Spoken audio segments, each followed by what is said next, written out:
बस स्टॉपवर आहोत, बसची वाट बघतोय. किती वाजता बस येणार माहीत नाहीये. 12चा टायमिंग दिलाय, 11:30 वाजले.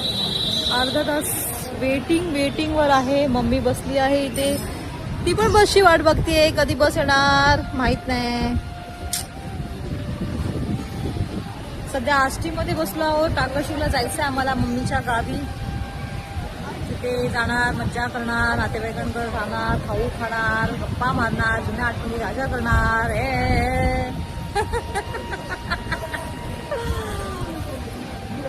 बस कधी येते माहित नाही, पण छान वाटतं इथे. पण मस्त मोकळं आहे असं. बघा ना, एकदम छान.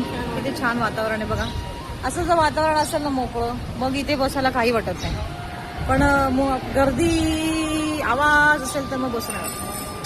तर चला वाट बघूया बसची.